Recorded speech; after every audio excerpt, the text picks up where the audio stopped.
There are treaties in place like the Montreal Protocol and the Paris Agreement to help stem the rise of global temperatures and greenhouse gases, but we might have other tools for managing climate change at our disposal, one of which, oddly, comes from Pluto. In July of 2015, the New Horizons spacecraft flew by Pluto. Among the wealth of data the spacecraft gathered was the dwarf planet's global temperature, and it was a strange result.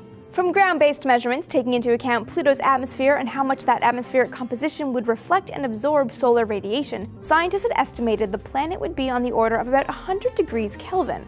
But the data that came back said otherwise. Pluto was colder, on average just 70 degrees Kelvin. A team of researchers suspects that the cause is not Pluto's atmosphere, but a haze that surrounds the dwarf planet. Among the gases that make up Pluto's thin, or rare atmosphere, are nitrogen and methane.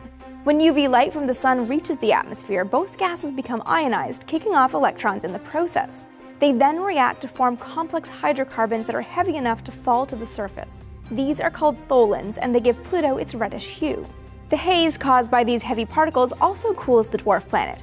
They have higher solar heating and thermal cooling rates than gas molecules, and because they dominate the atmosphere, their impact is significant. What's really interesting here is the degree to which these particles cool Pluto.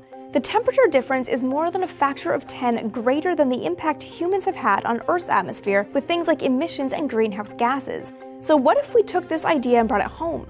What if a similar process on Earth could curb a global temperature rise?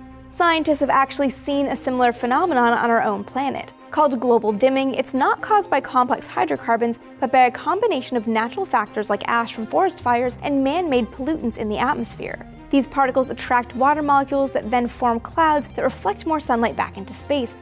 Less sunlight hitting the ground means less heating. There is, however, a major downside. More clouds and atmospheric water could affect global rainfall patterns, leading to drought, which would take a toll on plant growth. And that would have a huge impact on the global ecosystem. Throwing particles into the atmosphere might also conceal the full effect of global warming. If the dimming happens in conjunction with the rise in global temperatures, it might mask the severity of our planet's sensitivity to greenhouse gases. But information is our greatest ally. If we can understand and control global dimming, it could be another defense against climate change. If you like this video, be sure to subscribe for more Seeker in your life. Crazy geoengineering projects like this are incredible, and this is just one of many. Julian has a rundown of some more here. And speaking of global dimming, the amount of sunlight reaching the surface today is, on average, less than it was in the 1950s.